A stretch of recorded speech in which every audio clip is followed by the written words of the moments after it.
Award सेरेमनीमध्ये मी host करून लोकांचे awards declare केले, पण मला अवॉर्ड्स नाही मिळाले.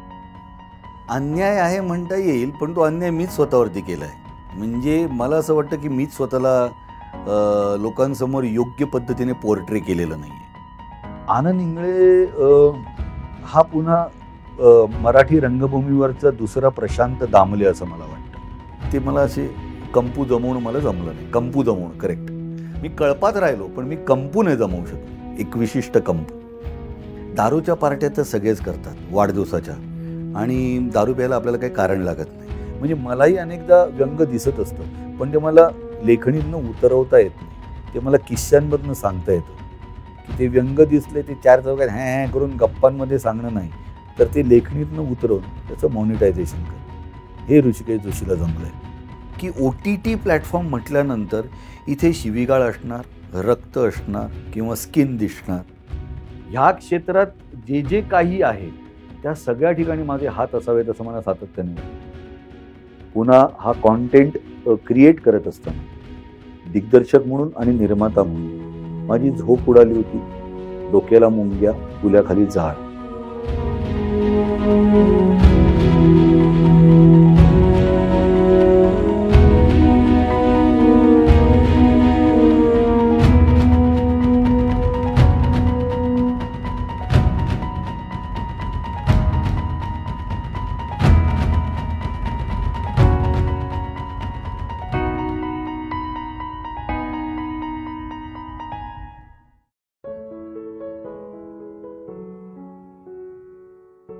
सलाम आहे तुम्हाला. पहिल्याच प्रश्नात मला म्हणजे इतके माझे विलन तयार झालेले आहेत यामुळे की आत्तापर्यंत मी डहाणूकर कॉलेजमधला विद्यार्थी म्हणून डहाणूकरच्या सगळ्या प्राध्यापकांना आणि माझा अभिमान वाटायचा. त्या ह्या गोष्टीमुळे आता ना लोकांना कळायला लागलं आहे की आपण आपल्या काय म्हणतात त्याला पौगंडावस्थेत असताना, टीनेजमध्ये असताना आपण सगळेजणं थोड्याफार प्रमाणात कन्फ्यूज्ड असतो. तसं मी पण कन्फ्यूज्ड होतो, किंवा काय करावं हे नेमकं कळत नसल्यामुळे सगळ्या गोष्टी आपण चाचपडून बघत असतो. त्यामुळे मी तेव्हा म्हणजे सुरुवातीला मला मिलिटरीत जायचं होतं, म्हणून मी भोसला मिलिटरी स्कूल, NCC वगैरे हे केलं. मग आमचे एक स्नेही मिलिटरीत होते. त्यांनी सांगितलं की तुझ्यासारख्या माणसाला मिलिटरीत स्थान नाही आहे, कारण त्यांनी माझे हे सगळे किडे बघितलेले होते. सो मिलिटरीत तू येऊ नकोस असं त्यांनी मला स्पष्ट सांगितलं. मिलिटरीमध्ये चांगली माणसं हवी असतात वगैरे वगैरे. मग मला कमर्शियल आर्टिस्ट व्हायचं होतं, मला कार्टुनिस्ट व्हायचं होतं, मला कॅलिग्राफी करायची होती, म्हणून मी JJ स्कूल ऑफ आर्ट्सला गेलो. तिकडनंही मी परत आलो आणि डहाणूकर कॉलेजमध्ये आलो. ओके. आता डहाणूकरमध्ये विश्वास सोनी नामक गुरुजी आम्हाला भेटले आणि विश्वास सोनीने मग आमच्या या सगळ्या किड्यांना एक काय म्हणू चॅनलाइज करण्याचा प्रयत्न केला. म्हणजे तोपर्यंत माझं वाचन होतं, मी खूप वाचायचो. तो विश्वास मला सांगायचा की वाचन चांगले हे योग्यच आहे, पण त्याचा वापर तू बोलताना किती करतोस, किंवा तुझ्या डोक्यात एखादी कल्पना आली तर ती केवळ तुझ्या ग्रुपमधल्या सगळ्यांना हसवण्यासाठी करू नकोस. जसं डहाणूकरांच्या पुतळ्याच्या टोपीमधले धणे आणि त्यातून आलेली कोथिंबीर असेल, तर हे काय, हे फक्त तुझ्या आजूबाजूच्या मित्रमंडळींना हसवण्यासाठी पुरेसं आहे. पण ही जी कल्पना आहे त्याला काहीतरी मूर्त स्वरूप छान यायला पाहिजे, ज्याचा तुला पुढे आयुष्यात फायदा व्हायला पाहिजे, असं काहीतरी करायला लाग. आणि मग विश्वास सोनी आम्हाला वेगवेगळी नाटकं, मराठी, हिंदी, इंग्रजी नाटकं आम्हाला दाखवायला घेऊन जायला लागला. आम्हाला चित्रपटांना घेऊन जायला लागला, गाण्यांच्या कार्यक्रमांना घेऊन जायला लागला. आम्हाला चांगलं काय वाईट काय ह्याची नेमकी कशी परख करायची हे तो आम्हाला शिकवायचा. आणि मुळात त्याने आम्हाला सांगितलं की काय करायचं नाही ते कळणं गरजेचं आहे. त्यासाठी काही नाटकं बघा असं आपल्याला करायचं नाही आहे, किंवा असे सिनेमे बघा असं आपल्याला आयुष्यात कधी काही करायचं नाही आहे. हे सुद्धा त्याने विश्वास सोनीने आम्हाला दाखवलं. सो जर त्या सगळ्यामध्ये विश्वास सोनीसारखा जर गुरु मिळाला नसता तर हा वारा प्यालेल्या वासरासारखा जो उंडारणारा होता पुष्कर श्रोत्री, तो कुठेही जाऊ शकला असता, काही करू शकला असता. कारण तेव्हा त्याच्याकडे काही मोटिव्ह नव्हतं, त्याच्याकडे काही ध्येयच नव्हतं. तेव्हा त्याला नेमकं काय करायचं हे माहीतच नसल्यामुळे तो काहीही करत होता आणि वाटेल ते करण्याकडे आणि वाटेल तसं वागण्याकडे त्याचा कल होता. सो माझ्यामध्ये विश्वास सोनी इज द कल्प्रिट, की त्याने मला आज ह्या ठिकाणी आणलं आहे ना, त्याचं मेन कारण आहे विश्वासू होणे.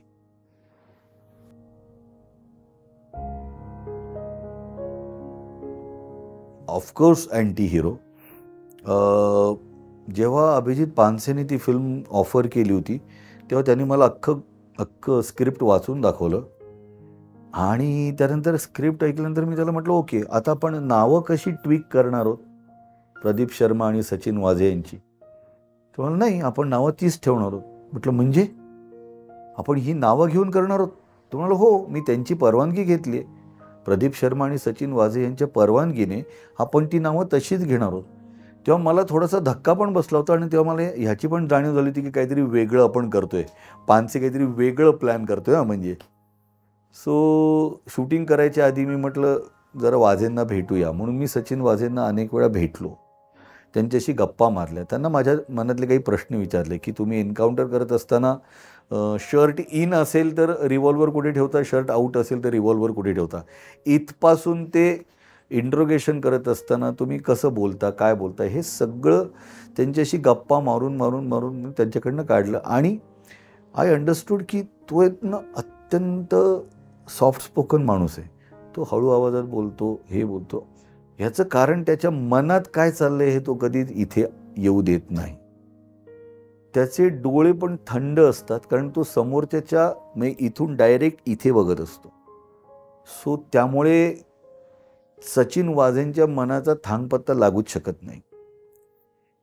हे सगळं बघितल्यानंतर सचिन वाझेंची भूमिका मी केली, पण तेव्हा माझं असं म्हणणं होतं की त्यांनी हे जाहीरपणे कबूल केलेलं असल्यामुळे आणि कोर्टामध्ये ते प्रकरण असल्यामुळे आपण काही निकाल देऊ शकत नाही.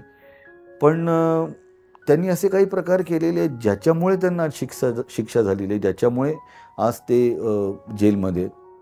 सो ते खरं खोटं आणि त्याचा न्यायनिवाडा कोर्ट करेल, पण माझ्या दृष्टीने तो माणूस हिरो नव्हता, माझ्या दृष्टीने तो माणूस अँटी हिरो होता.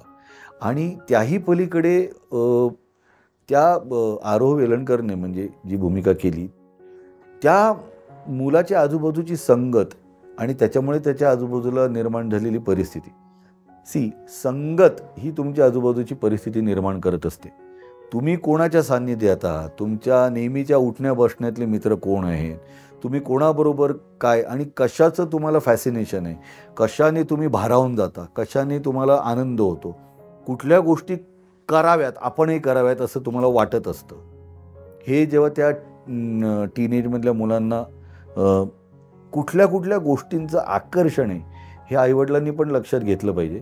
सो ते घेतलं गेलं नाही म्हणून त्याच्यावरती ही रेगेवरती ही परिस्थिती येते आणि त्याच्या आजूबाजूची परिस्थिती त्याच्या संगतीमुळे निर्माण झालेली आहे.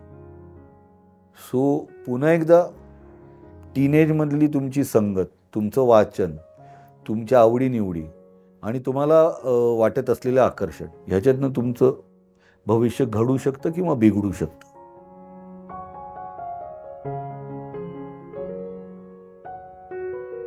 अन्याय आहे म्हणता येईल, पण तो अन्याय मीच स्वतःवरती केला आहे. म्हणजे मला असं वाटतं की मीच स्वतःला लोकांसमोर योग्य पद्धतीने पोर्ट्रे केलेलं नाही आहे. म्हणजे रेगेमधली भूमिका ज्याच्यासाठी मला सहाय्यक अभिनेत्याचं पुरस्कार त्या वर्षी सगळीकडे मिळाला.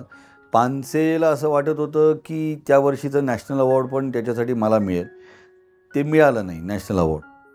त्यानंतर सिटीझन नावाची एक फिल्म केली ज्याच्यामध्ये मी खरं तर एकच सीन केला होता, ज्याच्यासाठी म्हणून मला अवॉर्ड मिळाला आणि हसवाफसवीसाठी मला अवॉर्ड मिळाला. पण अशी काही तुरळक मोजकी अवॉर्ड्स वगळता मला असं नॉमिनेशन अनेकदा मिळालं, पण मला अवॉर्ड्स नाही मिळाले. अवॉर्ड सेरेमनीमध्ये मी होस्ट करून लोकांचे अवॉर्ड्स डिक्लेअर केले, पण मला अवॉर्ड्स नाही मिळाले. आणि मला आज असं वाटतं की मीच स्वतःला योग्य पद्धतीने पोर्ट्रे केलं नसेल तर मला कसे अवॉर्ड मिळणार. म्हणजे रेगेसारखी भूमिका केल्यानंतर लोकांना परत वाटलं पाहिजे ना की ह्याला अशा प्रकारचे रोल आपण ऑफर करायला पाहिजे.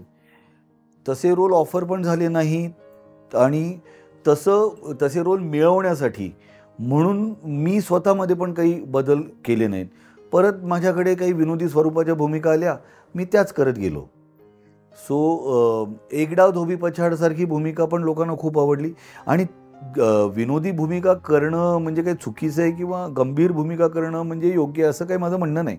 पण अभिनेत्याने सर्व प्रकारच्या भूमिका केल्या पाहिजेत आणि जर मी स्वतःला अभिनेता म्हणत असेल तर त्याने लोकांना हसवलं पण पाहिजे, लोकांना अंतर्मुख पण केलं पाहिजे, लोकांना रडवलं पण पाहिजे.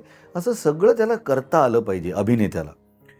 पण दुर्दैवाने फारच मोजक्या भूमिका अशा आल्या माझ्याकडे, ज्याच्यामध्ये माझा कस लागला. डोक्याला मुंग्या येणे किंवा आता रात्रीची झोपच उडाली आहे, की उद्या शूटिंग आहे आणि मला नेमकं काय करायचं अशी भावनाच आली नाही.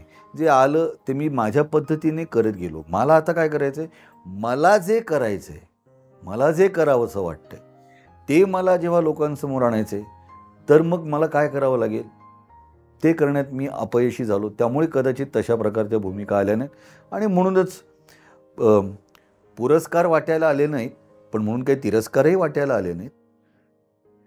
आनंद मिळाला, लोकांना आवडलं, केलेलं काम लोकांच्या पसंतीस पडलं, अमुक तमुक. पण आपल्याला आतून असं वाटत असतं ना, की यार कुल्याखाली जाळ लागला पाहिजे, डोक्याला मुंग्या आल्या पाहिजेत, रात्रीची झोप उडाली पाहिजे, की आता हा रोल करण्यासाठी मी काय करू. तर असं कोणीतरी ऑफर करायला पाहिजे. कारण तुम्ही स्वतःला कसं लोकांसमोर पोर्ट्रे करताना ते खूप महत्त्वाचं आहे.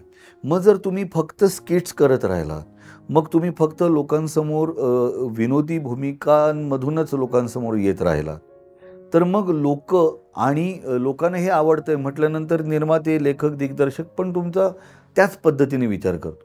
पण तुम्ही स्वतःला मोल्ड केलं, तुम्ही अशा प्रकारची एखादी भूमिका केली आणि आजकालचं तर जग असं आहे की तुम्ही स्वतःसाठी तसं करू शकता. आज 32 वर्ष काम केल्यानंतर तुम्ही स्वतःसाठी तशी भूमिका निर्माण करू शकता.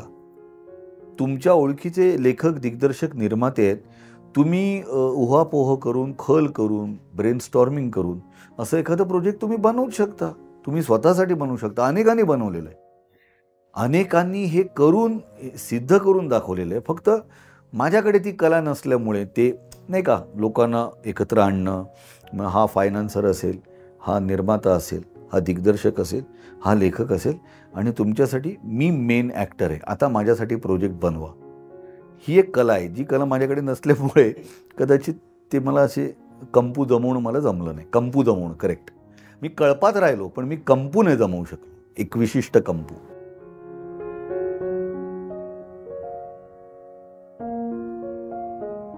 बराच रिसर्च करून आला. मी व्यवहारी नाही. मी बिलकुल व्यवहारी नाही. कारण मी बँकेत नोकरी केली. आधी युनायटेड वेस्टर्न बँक म्हणजे आत्ताची IDBI, त्यानंतर सिटी बँकेसाठी सुद्धा मी नोकरी केली.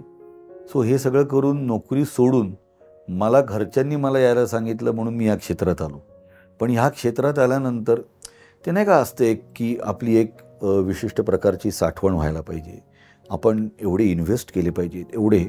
मी त्या बाबतीत थोडा बेफिकीर आहे आणि थोडा भिडस्त पण आहे. मी केलेल्या कामाचे पैसे मागण्यासाठी सुद्धा मी बराचसा भिडस्त आहे. तो माझा स्वभाव नाही.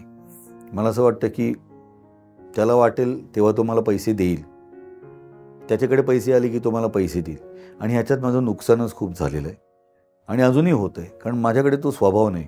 त्यामुळे ह्या क्षेत्रात काम करत असताना आणि बँकिंगमधनं या क्षेत्रात आलेलो असताना सुद्धा साठवण कशी करावी, योग्य ठिकाणी इन्व्हेस्ट कसे करावेत, स्वतःकडे कधी कसा वेळ द्यावा, स्वतःसाठी कसा खर्च करावा, ह्याचं आजही मला ज्ञान नाही, ह्याची मला गती नाही आणि ते मला आजही समजत नाही. मला 4 लोक सांगतात तेव्हा माझ्या लक्षात येतं, अच्छा असं करायला पाहिजे आणि मग त्याप्रमाणे मी करतो.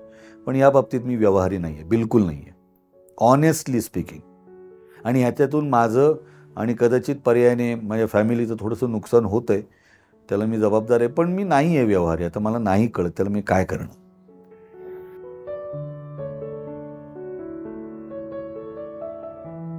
गंमत अशी आहे की तुम्हाला एक बुके तयार ठेवावा लागतो. सर्व प्रकारच्या ऑडियन्सला तुम्हाला केटर करता आलं पाहिजे. फक्त फरक हा आहे की OTT प्लॅटफॉर्म म्हटल्यानंतर इथे शिवीगाळ असणार, रक्त असणार किंवा स्किन दिसणार असाच लोकांचा समज आहे. पण मराठी प्रेक्षक हा अतिशय चोखंदळ आहे. कारण मराठी प्रेक्षकांना मराठी रंगभूमीची, वाङ्मयाची, साहित्याची खूप मोठी परंपरा आहे. त्यामुळे मराठी प्रेक्षक वाचून आलेला आहे, मराठी प्रेक्षक नाटक, चित्रपट बघून आलेला आहे आणि मोठी परंपरा घेऊन तो जर OTT प्लॅटफॉर्म बघत असेल तर त्याला तिथे वेगळ्या प्रकारचा कॉन्टेंट दाखवणं गरजेचं आहे, या मताचा मी आहे. आणि म्हणूनच आम्ही लिटरेचर बेस्ड काय असेल तर ते दाखवण्याकडे प्लॅनेट मराठीचा कल जास्त आहे. की मला मान्य आहे की जगभरात क्राईम, थ्रिलर, सस्पेन्स, हॉरर हा कॉन्टेंट जास्तीत जास्त प्रमाणात कन्झ्युम केला जातो, हे मान्य आहे. पण म्हणून प्रत्येक प्रेक्षकाची तीच आवड असेल आणि त्याची तीच निवड असेल असं नाही. तर प्रेक्षकाला लाईट ह्युमर पण बघायला आवडतो, स्लाइस ऑफ लाईफ पण बघायला आवडतं, ट्रॅव्हल रिलेटेड कोणाला तरी काहीतरी बघायला आवडतं, एखाद्याला व्यक्तिचित्रण बघायला आवडतं. सो सर्व प्रकारचा कॉन्टेंट हा प्लॅनेट मराठीवर दिसायला हवा या मताचा मी आहे, आमची टीम आहे. पण दुर्दैवाने लोक घेऊन जे येतात ते तसंच काहीतरी घेऊन येतात.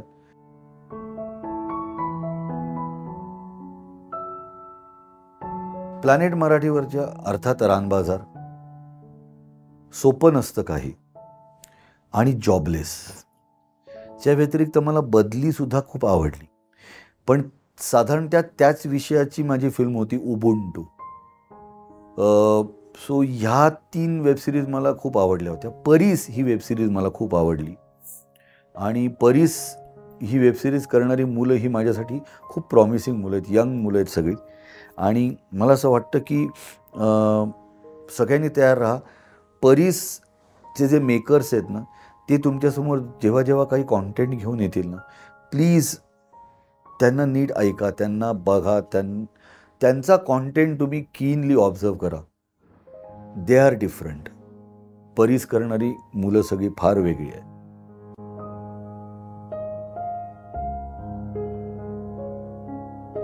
लहानपणापासून मला ना नक्कल करायची खूप आवड आणि समोरचा माणूस दिसला की त्याला ऑब्झर्व करायचं, त्याचं चालणं बोलणं हे बघायचं आणि ते ना 4 लोकांमध्ये करून दाखवायचं. अर्थात तो नसताना, कारण आपल्या इकडे एखाद्याची नक्कल त्याच्या पाठीमागे जास्त केली जाते. त्यामुळे असं करण्याकडे माझा कल असायचा आणि ह्याला कारणीभूत थोड्याफार प्रमाणात माझी आईसुद्धा आहे, कारण माझी आई खूप छान नकला करायची. सो ते आईकडनं थोडंसं माझ्यात आलं होतं. त्यामुळे कॉलेजमध्ये असताना मी नकला करायचो, वेगवेगळ्या नटांचे आवाज काढायचो, हे करायचो. नंतर मला व्हॉइसिंग करायचं होतं म्हणून एके ठिकाणी मी ऑडिशनला गेलो होतो, पण माझा आवाज त्यांनी रिजेक्ट केला. पण नंतर मला त्याचं काही वाईट वाटलं नाही, कारण त्यांनी मला सांगितलं तुमचा आवाज इतका जाडा आहे, तुमचा आवाज इतका भारदस्त आहे, तो आम्हाला नको आहे. पण नंतर मी एके ठिकाणी वाचलं की अमीन सायानी आणि अमिताभ बच्चन यांनासुद्धा त्यांच्या आवाजामुळे रिजेक्ट केलं होतं. त्यामुळे म्हटलं की ठीक आहे, म्हणजे ह्याच लोकांनी मला त्यांच्या लाईनीत जाऊन बसवलं आहे. पण मला ते व्हॉइसिंग करायला खूप आवडायचं आणि मी ते सगळं बघायचो, ऑब्झर्व करायचं आणि मी तसं नक्कल करायचं. म्हणजे तुम्हाला नॅशनल जॉग्राफिकवरती हिंदीमध्ये जर तुम्ही एखादी फिल्म बघत असाल किंवा त्यांचा एखादा एपिसोड बघत असाल तर तुम्हाला दिसत आहेत सगळे गोरे ब्लॉन्ड सगळे दिसत आहेत आणि ते बोलत आहेत हिंदी. हे चित्र फारच विचित्र वाटायचं आणि मला ते फार विनोदी पण वाटायचं. आणि मग एक गोरा माणूस आहे, त्याला दुसरा गोरा माणूस, हिंदीत दोघांचा संवाद आहे. तो साधारणतः असा असेल, हे जॉन कैसे हो तुम. मग तो म्हणा, मैं ठीक हूँ तुम कैसे हो. हाँ कल रात को मैंने मेरे घर के बाहर कुछ लकड़बग्घे देखे थे. हाँ मुझे भी लकड़बग्घों की आवाज़ सुनाई दी थी. आणि मग त्यांचा जो कोण नॅरेटर असतो त्याचा आवाज यायचा, लकड़बग्घे रात के वक्त खरगोशों की शिकार करना पसंद करते हैं. सो हे मला तेव्हा एवढं आवडायचं आणि ते विनोदी वाटायचं आणि मला असं वाटायचं आपण पण ह्याच्यात काहीतरी केलं पाहिजे. किंवा कार्टून फिल्म बघायचो आणि मला असं वाटायचं की आपण एखाद्या ॲनिमेशन फिल्मला आपण व्हॉइसिंग केलं पाहिजे. म्हणजे तेव्हा त्यावेळी मी डोनाल्ड डकचा आवाज काढायचो. हे सगळं तेव्हा करायचो मी. नंतर मग मला कोणी व्हॉइसिंगसाठी घेतलं नाही, पण मी वेगवेगळ्या नटांचे आणि यांचे आवाज काढायचो. ज्यांचा मी भक्त आहे, अमिताभ बच्चन, त्यांचं तर भक्त आहे आणि त्यांना तर मी इतका ऑब्झर्व करतो अजूनही. हे माझ्यासाठी खूप मोठे आहे, कारण ते समोरच्याला, कलाकाराला, समोरच्या माणसाला माणसासारखं वागवतात आणि तसा सन्मान देतात. सो हे सुद्धा मी त्यांचं खूप ऑब्झर्व करतो आणि हेही माझ्या आचरणात आणण्याचा प्रयत्न करतो.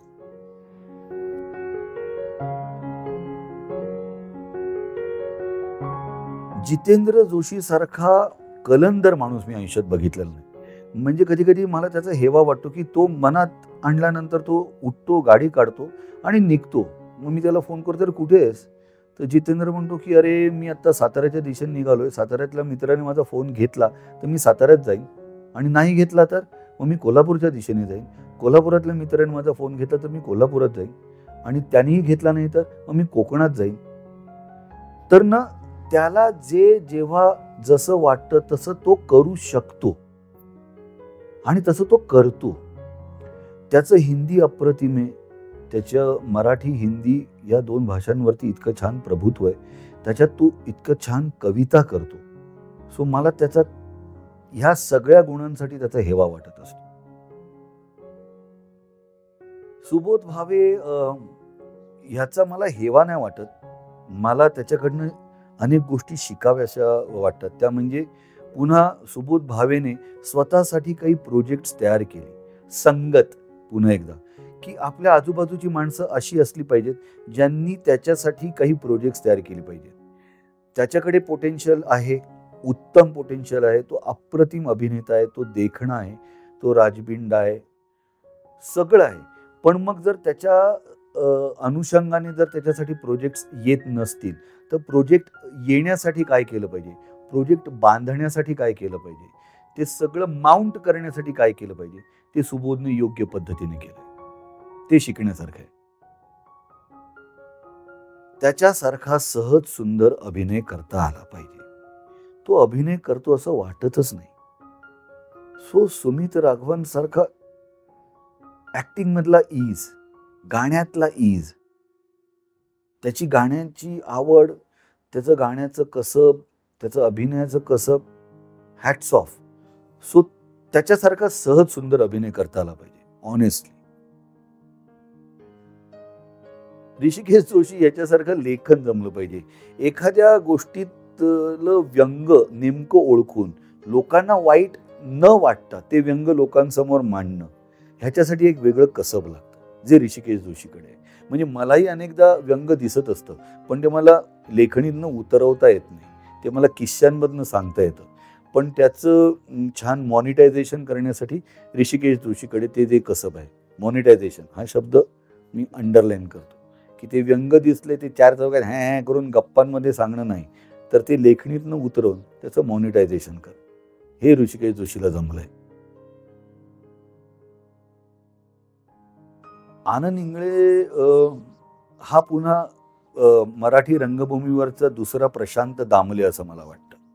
जसं प्रशांत दामलेंनी त्यांचा एक प्रेक्षक वर्ग तयार केलेला आहे, आणि प्रशांत दामलेंचं नाटक म्हटल्यानंतर लोक गर्दी करतातच, आणि प्रशांत दामले लोकांचं इतकी वर्ष सातत्याने इतकं छान पद्धतीने मनोरंजन करतात. सो पुढच्या पिढीमधला कोण आहे तर तो आनंद इंगळे आहे. आमच्याकडचा आनंद इंगळे असा आहे ज्याच्यासाठी प्रेक्षक थिएटरमध्ये येतात, ज्याचं नाटक बघायला लोक येतात, आणि नाटक बघायला जाणं म्हणजे वेळ आणि पैसा खर्च करून जाणं. सो नाटकाला येणारा प्रेक्षक हा तुमचा प्रेक्षक असतो, त्यांनी तुमच्यावर विश्वास टाकून वेळ खर्च केलेला असतो आणि तिकिटासाठी पैसे खर्च केलेले असतात. सो त्याचा योग्य मोबदला दिला तर तो प्रेक्षक पुन्हा तुमच्यासाठी येणार असतो थिएटरमध्ये. सो असा प्रेक्षक आनंद इंगळेने स्वतःसाठी तयार केला आहे. त्याच्यासारखा संयम, बाबा रे बाबा. अंकुश चौधरी खूप चिडला, असह्य झालं की त्याची शिवी असते, ए बेवड्या. सो तो खूप कमी वेळा चिडतो, शक्यतो चिडतच नाही. चिडला तर तो शांत राहतो, आणि तो स्वतःकडे, स्वतःच्या फिजिककडे, स्वतःच्या खाण्यापिण्याकडे योग्य पद्धतीने लक्ष देतो. म्हणजे सगळ्याच्या आधी तो स्वतःची काळजी घेतो, आणि त्यासाठी पुन्हा एकदा संयम आवश्यक आहे. सो अंकुश चौधरीकडचा संयम हा वाखाणण्यासारखा आहे. स्वप्नील जोशी हा जगन्मित्र आहे माझ्यासारखाच, पण त्याला कोणाला कुठे नाही म्हणायचं, ती बॉर्डर कुठे आखायची, हे स्वप्नील जोशीला योग्य पद्धतीने कळलेलं आहे, की हा एक ह्या लाईनीच्या बाहेरचा माझा मित्र आहे, हा ह्या लाईनीच्या आतला आहे पण ह्या लाईनीच्या बाहेरचा आहे, हा ह्या लाईनीच्या बाहेरचा आहे पण ह्या लाईनीच्या आतला आहे. असो त्याचे जे कोर ग्रुपमधले जे त्याचे मित्र आहेत त्याचं सॅग्रिगेशन त्याला व्यवस्थित करता येतं. आणि म्हणून कसं होतं की तो सगळ्यांच्या बरोबर स्वप्नील जोशी म्हणून असतो, पण कोणाला कधी कुठे कसं भेटायचं, कोणाला किती वेळ भेटायचा, कोणाला किती वेळ द्यायचा, ह्याचं त्याचं टायमिंग ठरलेलं असतं आणि त्यामुळे तो खूप यशस्वी झालाय त्याच्या ह्या गुणांमुळे.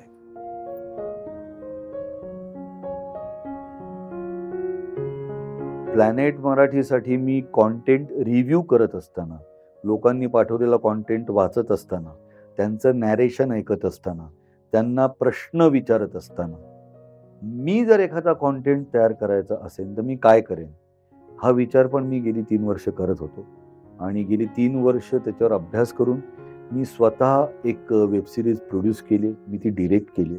It's a mega web series जी अरुण ताम्हणकर यांच्या कुठे फिरविशी जगदीशा या कादंबरीवरती आधारित आहे. आणि आत्ता आम्ही फक्त एकच सीझन शूट केलेला आहे, जो 10 एपिसोड्सचा आहे आणि ती फक्त अर्धी कादंबरी आहे. पुन्हा हा कॉन्टेंट क्रिएट करत असताना दिग्दर्शक म्हणून आणि निर्माता म्हणून माझी झोप उडाली होती. डोक्याला मुंग्या, पुल्याखाली झाड आणि ऊर धपापत असायचा सतत, की हे व्यवस्थित होतंय ना, हे चांगलं होतंय ना, चांगलं होण्यासाठी आणखीन काय करायला पाहिजे, हा सातत्याने विचार. आम्ही 8 महिने त्याचं प्री प्रोडक्शन केलं आणि त्याच्या आधी 2-1 वर्ष ती कादंबरी वाचून त्याच्यावरती काम करत होतो. सो 3 वर्ष काम केल्यानंतर आज त्याचं पोस्ट प्रोडक्शन संपत आलेलं आहे. पण एक वेगळा पुष्कर श्रोत्री दिग्दर्शक म्हणून तुमच्या समोर येणार आहे. आणि मला असं वाटतं की मला अजून अभिनेता पुष्कर श्रोत्री म्हणून सुद्धा तुम्हाला एक वेगळा पुष्कर श्रोत्री दाखवायचा आहे, अभिनेता म्हणून सुद्धा आणि दिग्दर्शक म्हणून सुद्धा. सो अजून खूप काहीतरी वेगळं आणि खूप काहीतरी छान करायचं आणि तशी प्रोजेक्ट्स तुमच्या समोर आणायचे आहेत.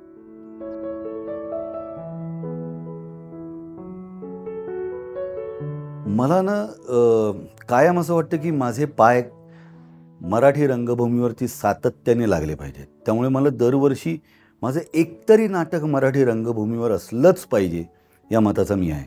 त्यामुळे 32 वर्षामध्ये मी सातत्याने मराठी नाटक करत राहिलो. म्हणजे माझा 50वा वाढदिवस साजरा कसा करायचा असा माझ्या मनात प्रश्न होता आणि म्हटलं काय करता येईल, काय करता येईल. दारूच्या पार्ट्या तर सगळेच करतात वाढदिवसाच्या आणि दारू प्यायला आपल्याला काही कारण लागत नाही, तर आपण काहीतरी वेगळं केलं पाहिजे.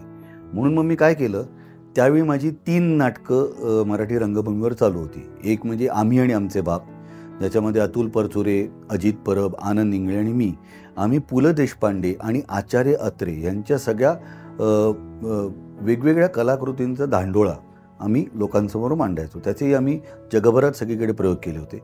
दुसरं अ परफेक्ट मर्डर हे सस्पेन्स थ्रिलर नाटक आणि तिसरं हसवा फसवी असं चालू होतं. सो आम्ही काय केलं, सगळ्यांनी मिळून आम्ही दीनानाथ मंगेशकर नाट्यगृह पार्ल्यातलं अख्ख्या दिवसासाठी बुक केलं आणि सकाळी आम्ही आणि आमचे बापचा प्रयोग केला, दुपारी आम्ही अ परफेक्ट मर्डरचा प्रयोग केला आणि रात्री मी हसवा फसवीचा प्रयोग केला. सो 3 प्रयोग मी सलग केले दीनानाथला आणि त्यातनं जे पैसे आले, म्हणजे आमच्या एकाही कलाकाराने आमच्याकडनं पैसे घेतले नाहीत, पण सगळ्या तंत्रज्ञांना आणि सगळ्यांना बाकीच्यांना आम्ही पैसे देऊन जवळजवळ 11 लाख रुपये शिल्लक राहिले. ते 11 लाख रुपये आम्ही 3 संस्थांना देणगी स्वरूपात दिले. सो एक वृद्धाश्रमाला दिले, कोल्हापुरामध्ये चेतना नावाची दिव्यांग मुलांसाठीची एक संस्था आहे त्यांना दिले आणि सिग्नल शाळा ठाण्यात चालवतो भटू सावंत, त्याला आम्ही दिले. सो असे मिळून 11 लाख रुपये त्यांना दिले. सो मला असं वाटतं की मराठी रंगभूमीने मला, तिथल्या रसिक प्रेक्षकांनी मला जे प्रेम दिलं आहे, त्यांनी मला आज जे माझं नाव मिळवून दिलं आहे, सो त्यांचं आपण काहीतरी देणं लागतो ना. सो म्हणून असा प्रयोग करून, आणि त्याला मी नाव ठेवलं होतं पुष्कर शो 3. सो 3 प्रयोग केले होते म्हणून पुष्कर शो 3 असं केलं त्याला पॅकेजिंग आणि 3 प्रयोग करून दाणक्यात प्रयोग झाले. आणि मला आठवते सकाळी 10 वाजता मी जेव्हा दीनानाथच्या पायऱ्या चढत होतो तेव्हा जो माणूस मला भेटला होता, तो रात्री प्रयोग संपल्यानंतर 12-12:30 वाजता जेव्हा मी परत पायऱ्या उतरत होतो तेव्हा तो माणूस होता. म्हणजे सगळे प्रेक्षक, 3ही प्रयोगांची तिकीटं सगळ्यांनी काढली होती आणि हाऊसफुल प्रयोग होते 3ही. सो सगळे 2 प्रयोगांच्या मध्ये खाली खायला जायचे, तिथेच रिलॅक्स व्हायचे, परत पुढच्या प्रयोगाला बसायचे, परत पुढच्या प्रयोगाला बसायचे आणि सगळे प्रयोग 3ही प्रयोग सगळ्या प्रेक्षकांनी बघितले आणि दॅट वॉज ॲन एक्सपिरियन्स. आणि तिथे आपल्याला वाटतं ना की आपण आता 50 क्रॉस केले तर आपण काहीतरी लोकांना द्यायला पाहिजे, तर ते अशा प्रकारे द्यायला पाहिजे असं मला वाटतं. आजही मी एक वेगळ्या प्रकारचं नाटक करतोय, ज्याचं नाव आहे आजीबाई जोरात. आजीबाई जोरात हे एक महाबालनाट्य आहे. म्हणजे काय, तर लहान मुलांच्या हातात आजकाल गॅजेट्स असतात, मोबाईल असतात. ते आईवडिलांचे आयपॅड घेऊन बसतात, टॅब्स घेऊन बसतात आणि सतत ते स्क्रीनला चिकटलेले आहे. आणि ज्याचा त्यांना तर त्रास होणारच आहे, फिजिकली आणि मेंटली दोन्ही प्रकारे. कारण त्यांच्या डोळ्यांवरती परिणाम होतोय, त्यांच्या बॉडी पोश्चरवरती परिणाम होतोय, त्यांच्या मेंदूवरती परिणाम होतोय. कारण अल्ट्राव्हायोलेट रेजपासून जे मोबाईलमधनं इथून तिथून त्यांच्या शरीरावरती जे परिणाम होत आहेत त्याची त्यांना कल्पना नाही आहे. सो त्यांच्या हातातून आपल्याला अलगद ते गॅझेट काढून टाकायचं आहे. पण मग गॅझेट काढून टाकायचं तर मग त्यांना काय द्यायचं? त्यांना काहीतरी दिलं पाहिजे ना. सो त्यांना पुस्तक द्यायला पाहिजे. त्यांच्या हातात एक छान मराठी पुस्तक गेलं पाहिजे. ह्या विचारांनी क्षितिज पटवर्धन याने ते नाटक लिहिलं आहे. त्यांनीच ते डिरेक्ट केलेलं आहे. आणि एक वेगळा विषय घेऊन जरी ते बालनाट्य असलं तरी ते पालकांसाठी सुद्धा नाटक आहे. आणि त्याच्यात काही प्रीचिंग नाही, त्याच्यात काही शिकवण नाही, त्याच्यात काही असं वागा आणि असं करू नका वगैरे असं काही नाही. खेळीमेळीच्या वातावरणात ऑडियन्स इंटरॅक्शनमधनं मुलांना, आलेल्या प्रेक्षकांना, त्यांच्या पालकांना प्रश्न विचारून त्यातून नाटक पुढे जातं. सो अशा प्रकारे मराठी भाषेची गोडी लागेल, मराठी पुस्तकाची गोडी लागेल असं ते महाबालनाट्य आम्ही करतो. सो अगेन वेगळ्या प्रकारचे प्रयोग मराठी रंगभूमीवर सातत्याने होत असतील तर त्याच्यात माझा कुठेतरी सहभाग असला पाहिजे असं मला सातत्याने वाटतं.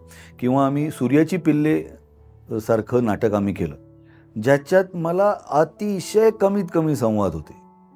पण तिथे पुन्हा एकदा डोक्याला मुंग्या होत्या की जर मी स्टेजवरती उभा आहे, माझ्या आजूबाजूला नाट्य घडते पण मला बोलायचं नाही आहे, तर मग माझी रिॲक्शन कशी असली पाहिजे, मग मी कसा रिॲक्ट व्हायला पाहिजे.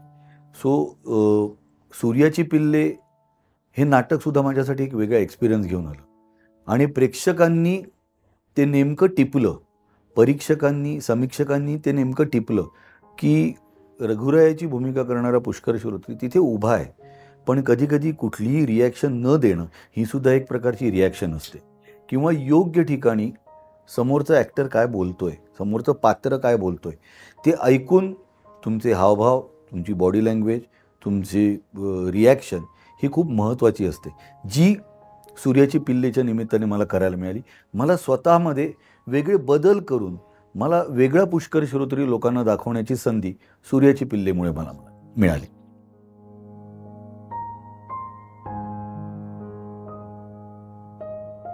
हो, अजूनही कन्फ्युजन होतं.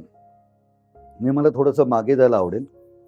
जेव्हा मी या क्षेत्रात नवीन होतो तेव्हा मला रंगभूमीवरती अशोक सराफ, विजय केंकरे, विनय येडेकर, सुधीर जोशी, विक्रम गोखले, चंद्रकांत गोखले, दिलीप प्रभावळकर, वंदना गुप्ते यांच्याबरोबर काम करण्याची संधी मिळाली. त्यांच्याकडून काही काही शिकायला मिळालं. सिमिलरली तेव्हा मी टेलिव्हिजन करत होतो तेव्हा देबू देवधर यांच्याकडे मी काम करत होतो. आणि देबूदांकडे काम करत असताना माझं जेव्हा आज अभिनेता म्हणून आज माझा परडे लागणार नाही आहे, तर मी नुसतं बसून करणार काय. सो मी काय करायचो, मी देबूदांना सांगितलं, मी देबूदा तुमचा स्वयंघोषित असिस्टंट आहे. आणि मग तेव्हा माझ्याकडे पेंटॅक्स K1000चा कॅमेरा होता, माझा अत्यंत आवडता कॅमेरा. सो तो घेऊन मी सेटवरती फोटोग्राफी करायचो. सो एकदा देबूदांनी मला बघितलं आणि विचारलं की हा कोणाचा कॅमेरा आहे? म्हटलं माझा आहे. पकडून दाखव. तर मी असं पकडला. नाही पहिले ग्रीपवरनं कळतं रे हा कॅमेरा तुझा आहे का नाही ते. सो ग्रीप बघून म्हणे हो ओके, मग तू फोटो काढले असते मला प्रिंट मार आणि आणून दाखव. म्हणून मी त्यांना प्रिंट दाखवली. मग त्या सिरियलचे जे वर्किंग स्टिल्स होते ते देबूदांनी मला करायला दिले. तो वर्किंग स्टिल्स करायचो, कामही करायचो, त्यांना असिस्ट करायचो. मग एकदा देबूदा म्हणाले जा शॉट लाव जा. म्हटलं म्हणजे नाही हा सीन वाच आणि तू शॉट लावायचा आणि कॅमेरा प्लेसमेंट कशी असेल काय असेल ते तू सांगायचं. आणि देबूदांचं म्हणणं होतं की प्रॅक्टिकली कळलं पाहिजे, कॉन्टेंट कळलं पाहिजे. मग मी देबूदांना म्हटलं मला ट्रॅक टाकावंसं वाटतोय.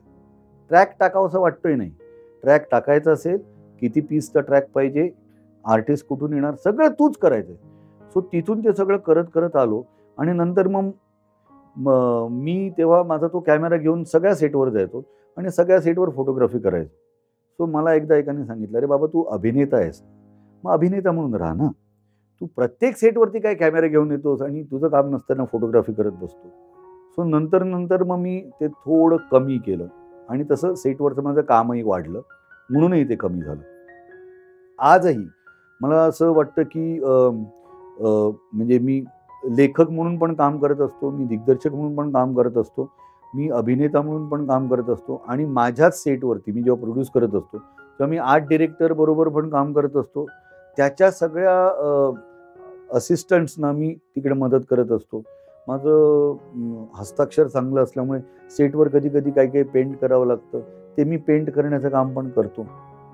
तो सगळं करत असतो आणि मला सगळे सांगतात, "ए तू प्रोड्युसर आणि डिरेक्टर आहे, जरा बस आणि लोकांना सांग हे करायला. त्याच्यासाठी तू पैसे देऊन ही लोकं बोलवली आहेस ना." म्हटलं, "अरे मला ते पटत नाही. एका खुर्चीत बसून राहणं आणि मी निर्माता आणि मी दिग्दर्शक हे मला पटत नाही. मला माझ्या टीमबरोबर सातत्याने राहायला आवडतं." त्यामुळे आजही ते कन्फ्युजन माझं मी दूर करून टाकतो, की मी निर्माता आणि दिग्दर्शक म्हणून मी असा बसणार आणि माईकवरनं बोलणार, "अरे ते कोणीतरी तिकडे ठेवा रे. अरे हे आठव." आणि मॉनिटर बघून, "ए हे आतमध्ये."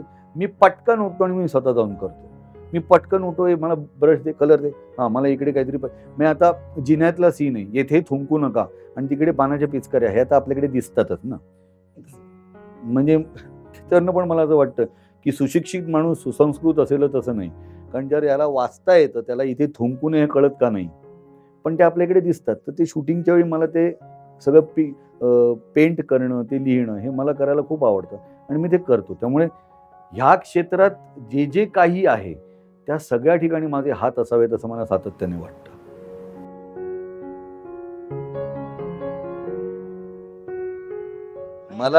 मलाही तुमच्या सगळ्यांबरोबर गप्पा मारायला खूप मजा आली. कारण असे काही मोजके क्षण असतात, जिथे तुम्ही कॅमेऱ्यासमोर असून सुद्धा तुम्ही पूर्ण उघडे-नागडे असता. तुम्ही स्वतःच्या मनातलं बोलू शकता आणि तुम्ही जे बोलताय ते ऐकणारे समोर असतील ना, तर त्या बोलण्याला महत्त्व असतं आणि ती बोलण्याची मजा तेव्हाच येऊ शकते आणि तो आजच्या दिवसाचा प्रसंग आहे असं मला अगदी मनापासून वाटतं.